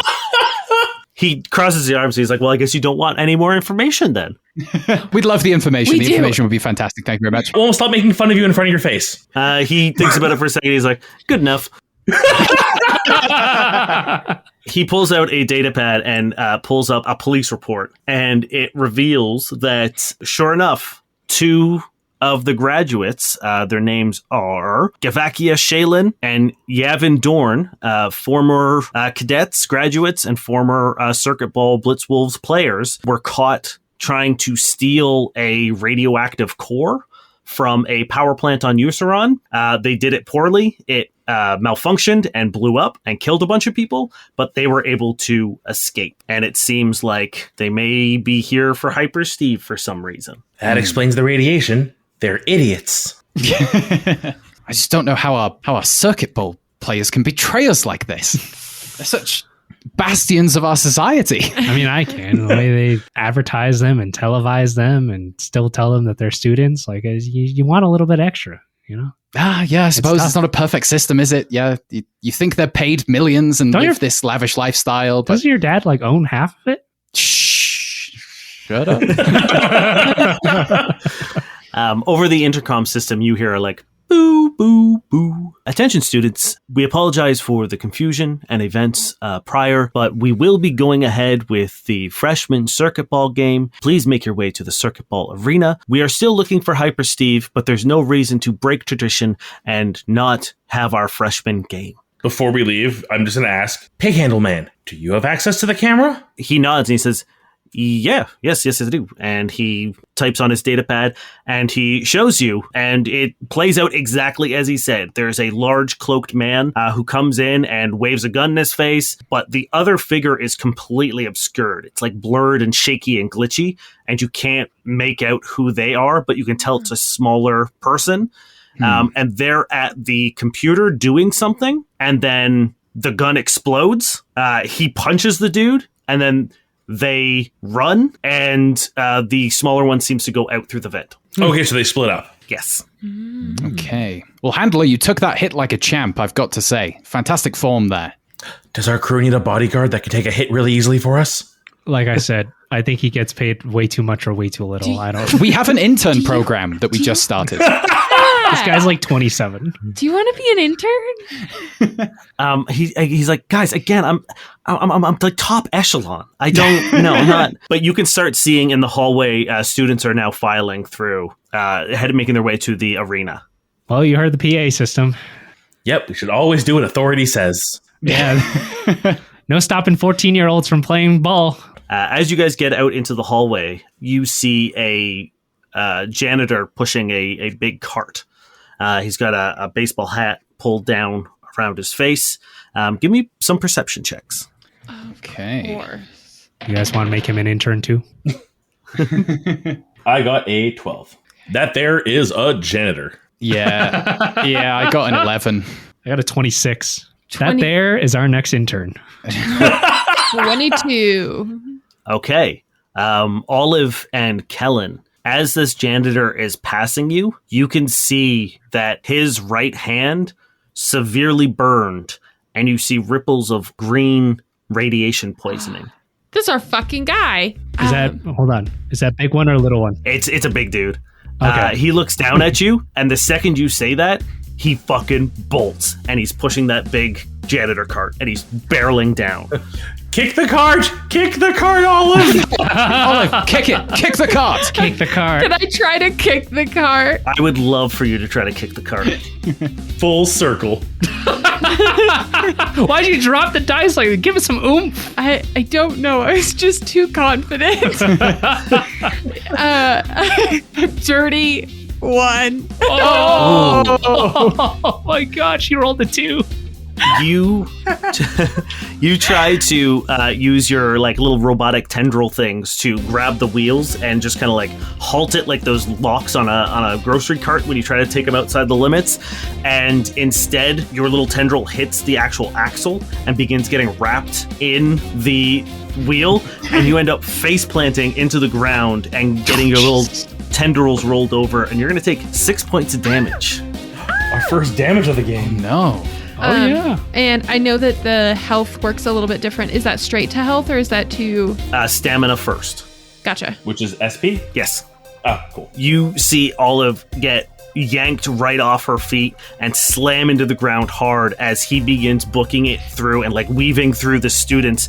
He reaches into the cart and just hucks a bottle over his shoulder, and the ground behind him splatters with this blue, soapy, like slimy substance. What would you guys like to do? And you are now in a chase. I am going to pursue. Yeah. Yes. First thing I'm going to do is shout, that guy took Hyper Steve. That janitor stole Hyper Steve. You see a student kind of look down at you and go be like, why don't you go kick another brain, idiot?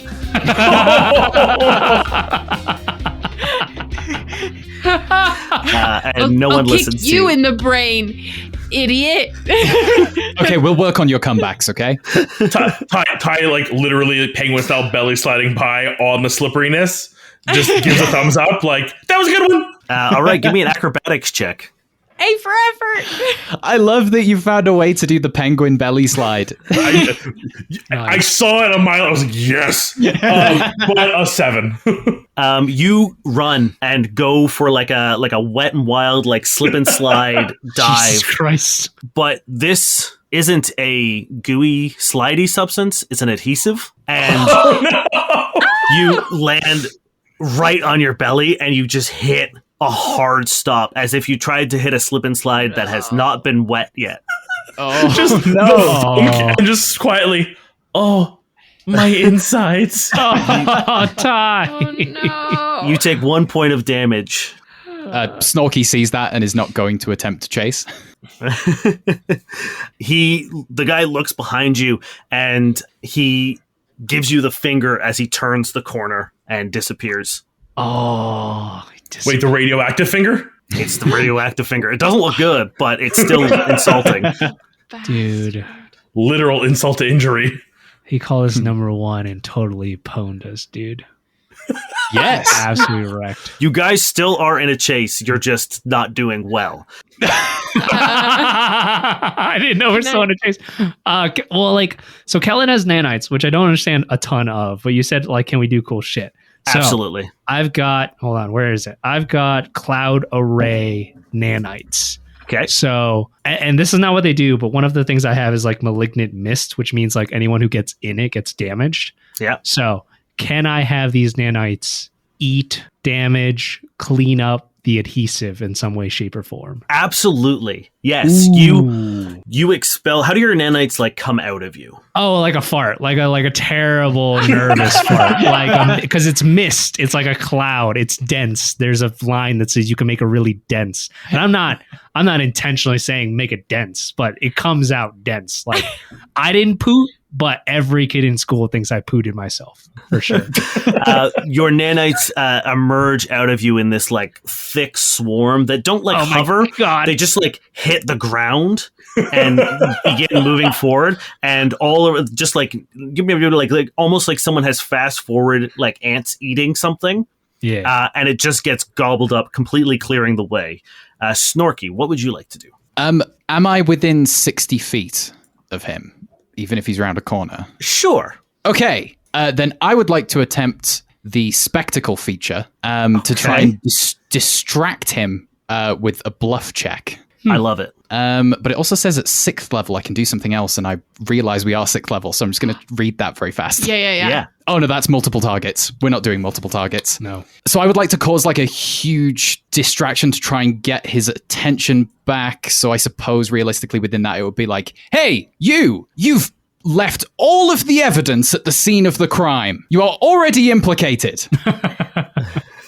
Okay. Give me a bluff check. That is going to be a 22. That's enough. Okay. You shout this out and you see him about to turn the corner and he like wheels it back. He's like, yeah, man, that's why I was coming back. I need to clean up the fuck you, man. But he is not making any progress. He's come back to yell at you. Okay. Olive, what would you like to do? He's wheeled his cart back around. So he's like right on the corner of this turn. How far have the nanocytes gotten trying to eat through? It's gone. Okay. Then I'm going to try to run through and probably try to, I don't know, probably just try to swing my sword at him. Okay, for sure, yeah. I did not expect the plank to have a sword. I love this. I thought it was funny. The best. So I'm going to, because we're not in combat, but we're in a chase, the way I'm going to do this is you guys are going to roll opposed athletics checks. Gotcha. Because he's going to, as he sees you charging, he pushes the cart towards you in an effort to sort of like get it in your way. It's bad. I decided to use the roller on Hephaestus and I got a 3. We're doing great today, guys. We're doing great. As you are drawing your sword to run and charge at him, you go to jump up onto the cart and run along it. And as you do, you realize that it's front heavy. And as you add your weight to it, the cart flips. And you just eat shit onto the ground as the cart lands on top of you. I imagine the brain is seeing this and just like, good. Rivalry is born. Boys. You're going to take another 4 points of damage as this cart lands on you. Oh, no. I believe it is your turn again, Ty. I am going to take advantage of my ability to hack things remotely and my distracting hack ability to access the computer systems that I'm sure this school is laden with high-end tech. Oh, yeah. And try to trigger, like, the sprinklers or, like, an alarm or a bell right near him to, like, freak him out and distract him and catch him off guard. And it says to use my computer's check for that. 29. Damn. Nice. Yeah. I don't know what the DC is, but that's a high number, so I'm going to say yes. Nice. A bunch of the displays outside where the entrance to the arena start going off, and it's just making all kinds of noise, and lights are flashing, and he starts like looking around, and then the sprinklers go off, and he is once again not going to make any progress in this chase. It will be Kellen, I believe. Get that pig stealing asshole for us, please. Yeah. I don't understand how gear arrays work. Like, I'd like to gear array and form it into my accelerator rifle, but I don't know what that means. Like, do I just have an accelerator rifle or does it get better? That just sounds like the coolest sentence ever. So yes, please do it. Let him do it, please. You literally just use your nanites to form whatever weapon you want, as long as you've like selected it. But it's a one shot, so just tell me what you got, as long as it's your level or lower. Yeah, I bought myself an accelerator rifle, which I'm 99% sure was like good because I bought something cooler and I was like, oh, I can't use that. Yeah. So I'm pretty sure an accelerator rifle is okay. So we're going to use that one. Okay, cool. Again, not combat. So what I'm going to do is... Get down, motherfucker. It's a threat. Yeah, okay. Give me an intimidation check. Oh, my intimidation is so bad. And we'll see what happens. 17. Okay. Yeah. He looks at you and he's like, oh shit, and he disappears around the corner. It's not enough to spook him, but everyone in the hallway yells, oh no, the nerd's got a gun. They clear out of the hallway, so you now have pretty much full reign to finish this chase. So I'm gonna say you guys are able to completely give chase to him. You see him disappear into a doorway that leads up a long staircase, and you can hear, running up the stairs, and you finally hear another door open and slam at the top of it. And as you enter up and follow through with him, you enter into the rafters overlooking the circuit ball arena. And there is a small Yosoki fiddling with a big sphere that inside you see is Hyper Steve. There is what is very clearly a bomb attached to this sphere, and thought you were going to say pig, and I was very scared. Hyper Steve is in the sphere. It's in the sphere, so it's by transitive property. They put a bomb on a pig. Everyone, roll me some initiative. All right. Oh my god. I'll find it on my sheet eventually. There it is, initiative. 21. 9. Also a 21. 21 was Olive, and who else? Ty. Matt, I know you have an ability that lets you... Okay. When you're rolling... hold on, let me see if I can find it. It was a cool feat that I saw you take. Okay. Is it the... It's fast talk. So you're able to, before you roll initiative, you can, bewilder them and essentially get a surprise round. I would like to do that very much, please. Amazing. So I believe it's a bluff check? Yes. It says bluff 5 ranks. I'd love it if you bluff check, were shouting at them and you were like, let that pig go. Oh, and the whole time you're talking to Hyper Steve. That's a 28. That's, you beat it by 2. Nice. Who would you like to target with your fast talk ability? Would you like to do the guy or the woman who's setting up the bomb, which you can now see as a female Yosoki, or the dude who you've been chasing? He's a big human with a big old scar across his face and now this radiation burn on his hand. First, do I recognize them as Gavakia and Yavin? Or... Absolutely. Okay. Then the small, whichever one of them is the small one who isn't the janitor, the one... Yeah, that's Gavakia. Attaching Gavakia. So I'd like to target Gavakia. Okay, perfect. So the way this works, surprise rounds are cool. You get either a standard action or a move action, essentially for free before combat starts. Okay. We're still going initiative order, so I need Kellen's initiative and I need Snorky's initiative. Mine was 9. Yeah, mine was 4. Okay, Kellen is 9. Good thing That for bonus this action is so surprise useful.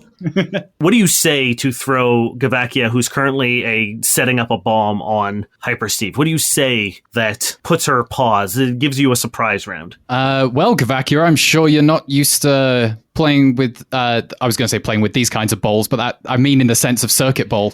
Don't make that a rude thing. I see you're playing with balls you're not used to playing with. You usually playing circuit. You used to playing circuit ball out on there, but you seem to be attaching a bomb to a pig in a ball. She looks at you and she's surprised that you know who she is, and she takes a second to just like take this verbal barrage from you. So she actually was going to go first. Ty, you get to either get a free move action or a standard action in the surprise round. I'm going to take a standard action, Yeah. and I'm going to fire my arc rifle at them. Okay. At Gavakia? Yeah, the one who's currently taking the verbal abuse from Snorky. Dude, the animals are packing heat. Oh, 9 for my hit. Believe it or not enough. Not surprised. The shot goes wide and just misses the sphere that Hyper Steve is in. Luckily, my drone gets a shot too. Oh shit, okay. Because it's also equipped with a sniper rifle because I rigged that bitch up. Cool. So one shot misses, second shot, 23. That is enough to hit, yes. And we are dealing 8 arc damage. Damn, okay. Your first shot goes wide, and she looks over and sneers and just says, "That's the best you got?" As another shot comes and clips her in the shoulder, and she's like, "Fuck!" Yes, that was the best I had, but that was my drone. They're a little better than me at shooting. Thanks for the feedback. I appreciate it. Olive, it is your turn. I'll try to try to make up a little bit of the distance and attempt to use my sword again. No one's super damaged. No one's taken too much damage. In the surprise round, you'll be able to move up, but you can't attack. You can only do one or the other. But you could. This is a great way to close the distance if you want to do that. I'm gonna do that. Perfect. Are you closing up on Yavin or like the big guy or the Yosoki putting the bomb? The big guy shamed me. So him. Okay, yeah, perfect. You go running up to a guy who's like fucking 7 times your size, drawing your sword. It is his turn, and he's going to try to hit you. Not gonna do it with a 9. Ooh, no. He draws his weapon, which is this long sword that is dripping with liquid nitrogen and like constantly, constantly smoking with cold energy. But he goes down to slam down on you, but he's not used to fighting someone so small and just like whiffs you. Kellen, it's your turn. For right now, I will shoot. I'm going to shoot at the little one. Okay. 17. 17 hits. Ooh. So that's 3d4 plus 6p. P is piercing. Yeah. Oh, okay. Cool. Yeah, because I've got S by mine, which I assumed was slashing. So that's 11 piercing damage. Damn. Okay. Yeah, you whip out your rifle and just begin peppering shots over at Gavakia, who's like, "You realize I have a bomb attached to this thing. Stop shooting at me." No, this is crazy. You stop bombing that pig. It is Snorky's turn, rounding out the surprise round. Yes, I was looking at my things, and it seems like most of those will be useful after the surprise round, so I'm just going to pull out my gun. I got a little pistol, a captain's pistol, a laser pistol. So I'm also going to shoot at Gavakia, seeing as how I was throwing the insults. You were my hero! That's 12 to hit. Not enough. That shot goes wide as well. I meant to miss. Laser. She's just scurrying back and forth across the ball, trying to use Steve and the bomb as like she's trying to keep the bomb out of Fire's way, but trying to put Steve in way. All right, top of the order, it's Gavakia. She looks at you and she says, "You idiots! They hate you. We heard the crowds. We saw it. No one likes you. Why are you trying to protect these idiots?" We like the pig. This stupid pig represents everything that's wrong with this academy. They just let us go into the world thinking we're special, thinking we're heroes, and we make one mistake, and all of a sudden we're the bad guys. Yes. Again, because Ty is so like far back out of range with the sniper rifle, just peeking down. Didn't they kill a bunch of people by accident? That was Well, after what was their the fact we would go in and we would do our job. We'd be heroes, but no one ever told us about collateral damage. No one ever told us about the fact that when we're being heroes, we can't just do whatever we want. Okay. Snorky, are all the players of the sport as dumb as them? No, just the disgraced ones. Okay. Yavin looks at you and says, Look what they teach you, you idiots. You guys are solving a mystery. Why is that happening? Where are the adults? Where are the officials? They leave everything up to us. They don't teach us responsibility. You guys are waving guns around in school. This is so irresponsible. You may have a point about the wider systemic problems of this establishment, but that does not stop the fact that you have killed people and stolen things and we're gonna stolen bomb a pig. You were gonna bomb a pig. Don't you play circuit ball? What's going on? For the love of the game. Gavakia smiles and looks at a chute that they have built in the rafters leading down into the arena, and she grins at you and she says, We're not bombing the pig, we're bombing the game. And she begins rolling the ball over to the chute. Fuck. Okay. Now, question, is the pig like in the ball, hamster ball style, walking with it, or is it just tumbling the whole way? Tumbling. Okay. The pig is innocent. The poor guy. Ty is just like, that is my threat. I need to get rid of Gavakian if I want the pig safe. So I, again, instruct the drone. We are both going to fire at Gavakian. Cool. First shot for 13. Not enough. And second one is 11, so it certainly misses. Yes, you begin firing, but Gavakia is too quick. She was one of the breakers on the team, and she's fast and spry, and she's just dodging bullets as she's hamster balling this big ball over to the chute. Olive, it is your turn. Yeah, I've closed some distance, so I'm gonna try to make for the ball and try to grab on, see if I can either slow her down or get some read on the bomb, see if there's anything I can do about that.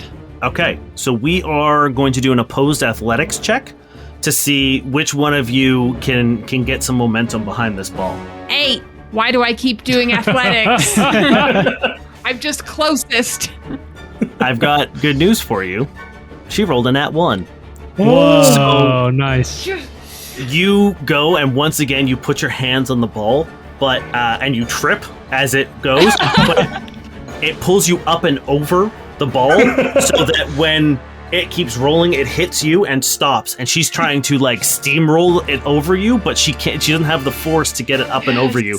So your body on the ground is currently a wedge stopping this from rolling any Failing closer. upward. A win is a win. It is Yavin's turn, and he's gonna look at you, Snorky, and just says, you understand, you'll get it one day. You'll be looking at all the things that you thought you could accomplish, but when you make that one mistake, you accidentally level a building because you're trying to fight a giant robot within like a cool way, and accidentally you make it bomb a building and everyone hates you for it. I thought you guys played circuit ball. What? I mean, that's our side gig. We're also heroes. That's crazy to have a side. Can you imagine? And he's going to run up and he's going to try to stab you. Yeah. Good old stabbing. That is a 19 KAC. Yeah, that hits. All right. You take 11 points of cold damage as this freezing liquid nitrogen blade slashes across your chest. Ouch. Oh no, my fashionable clothing.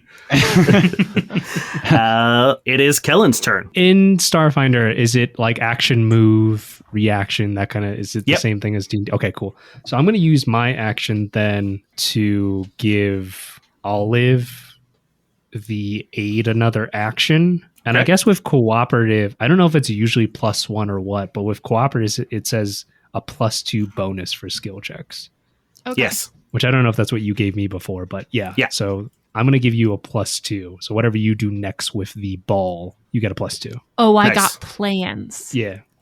Amazing. Snorky, it is your turn. Well, what are you attempting to do? Are you using nanites? How are you aiding Olive? Well, it's cooperative is my Vlaka skill trait. So Oh. everything for the pack, baby.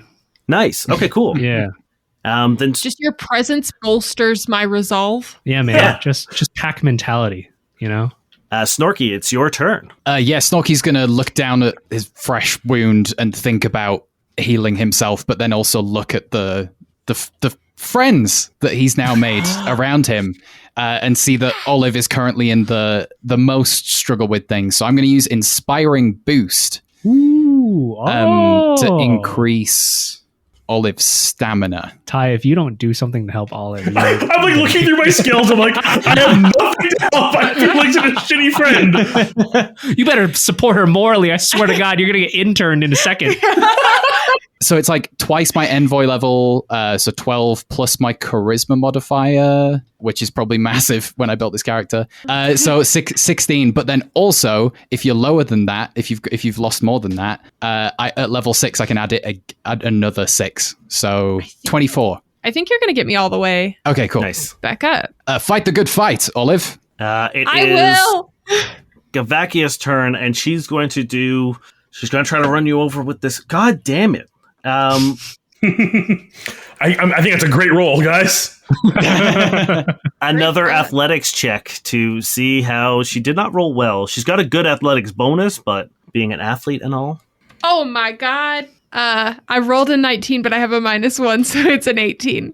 But that's a great roll. Does my thingy work for this? Does my +2? Oh, shit. Bonus? It will. Okay. It will? Okay. So plus Cool, 1 cool, cool. again or something? Yeah, so dirty 20 That's is the final. She rolled a 19. Oh. What do you say to inspire Olive, Kellen? Or what do you do to help? Listen, we're the losers. And I would have never chosen any other pack. I don't care what these people say. They might have been winners, but we're the losers in this situation. And I'm just getting really successfully rolled over by a ball. You are succeeding at being roadkill. I'm blooming, and so I'm bigger. You begin pushing Hyper Steve back away from the chute, and Gavakia is like, no, and she begins getting like pushed under the ball. Ty, it's your turn. How far away would you say we are? If we entered and I hadn't moved any closer, what's the distance from me to the ball? I would say like 30 feet. All right, I'm going to use my move to get closer, telling my drone, because the drone can only do move or shoot. So I'm going to say, I'm going to go deal with the bomb. You keep shooting things, friend. And I'm going to get a little bit closer, a speed of 20. I can do full move and still take an action. Yeah. I get closer, and then now within 20 feet of it, I am going to try to remote hack and disable the bomb. Shit. Okay, cool. Hey. Ooh, remote hack. 15. Or 19, I can't read. You begin remote hacking on your little data pad, and you see the light on the bomb flicker for a second. And then you see it bloop, bloop, bloop, bloop, begin flickering faster as the number on the bomb begins rolling down faster. And Okay. you failed the check to disarm the bomb. No! Really? A 19 was a fail? Yeah. Damn it. Just yell, damn it, right as my drone takes a shot at Gavakia. Like, at this point, I'm angry. The drone gets it, I'm angry. It's gonna take a shot for me. A 7, it misses. I guess my dam distracted it. Gavakia actually looks at the bomb and she goes, "You idiot." And she runs and smashes out the window on the side of the arena and is gone. And Yavin looks around and he's like, "Oh, fuck. It's happening again." He looks very scared. Olive, it's your turn. You are now on the ground uncontested, but the bomb is active and it is rapidly counting down. Shit. Can I take an additional look at the bomb, see if I understand where they went wrong? Yeah, for sure. To be like, okay, they did this, so that was not correct. I'll go a different direction. I'll give you a computer's check to discern the circuitry of the bomb, and then if you succeed on that, I will give you a +2 for the engineering check to disable. Cool, so I rolled a 19 on the dice plus 10. Yes. Okay. So 29 on my computer's check. You see that Ty was almost there. The DC was 20. Oh. And or they cut the yellow wire instead of the blue wire situation. Yeah. Classic. So My species is colorblind. I'm deciding right now. No one can tell me otherwise. you can attempt an engineering check. It's a DC 20 to disable this bomb. Okay, I'm on it. I'm gonna try my best. I'm gonna do my best.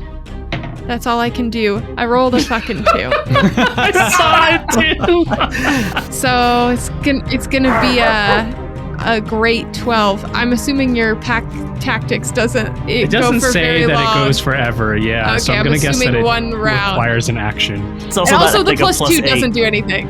Oh yeah. You see in the bomb, Hyper Steve is now panicking. God, I should have got him out of there. He begins running. And No! the bomb is now, or him and the bomb are now running, just like frantically, but he is going towards the edge that's going to fall into the arena. It is Yavin's turn, and he does the exact same fucking thing as Gavekia does, and he fucking runs and jumps out the window. I'm going to take us out of combat because you are not fighting anymore. Hyper Steve is full tilt running towards the edge of the rafters into the arena. Can we all pounce on my Yeah, abilities? we need to pounce. Can we use our So- body weight? Here's your hero moment, boys and ladies, and everyone else in between. You are going to tell me what skill check you would like to use to save the day. You are going to roll collectively, and we will see if two of you need to pass. 50% of you need to succeed on your skill check. You can use any skill you want as long as you can justify what it is. Okay. Below you in the arena, now that everything has kind of settled with the din of combat, you hear screams, and you look over and you see that Welkin is in the booth, and he has pointed the cameras at you guys. And This fucking the guy. audience below has been watching this. Oh God, thanks. You hear over a little, like one of your comms rings, and it's Welkin's little face, and he's like, hey guys, remember when I said you could be cool? Now's your chance. Tell me that you showed them that there was other people here. We didn't put him in a bomb. They saw everything. Everyone's seen the fight. Okay, As soon as you entered into the rafters, they've seen everything up there. They've gotten the admission. They've gotten the confessions. They got everything. God bless. Good. Thanks, intern. You've been promoted to senior intern. Senior vice intern. Time slows down as Hyper Steve hits the edge of the chute and goes flying into the air. What would you guys like to do? Okay, so I have this thing called Okay. Tenacious Swarm, which is not unlike the thing that I just did for the ooze, Okay. where they burrow into a person's body, is what they can do. Is that an ability check? It's That not we can all make. well, it can use an ability check. It's plus my Constitution modifier. That's all it says. It doesn't say it's a Constitution roll. Okay. So here's what we'll do. I will make you roll a Constitution check. So we are going to be rolling a D20 plus whatever your con mod is. You're going to need to hit a 10. Where the hell's my con mod? So if you look at the top ability where scores. strength, and your ability scores, strength and everything. It's +1. Okay. So you need to roll a 9 to get it. Don't roll it yet. We're going to roll together. Olive, what would you like to do to assist in this? You see the nanites beginning to shift out of Kellen and swarm towards...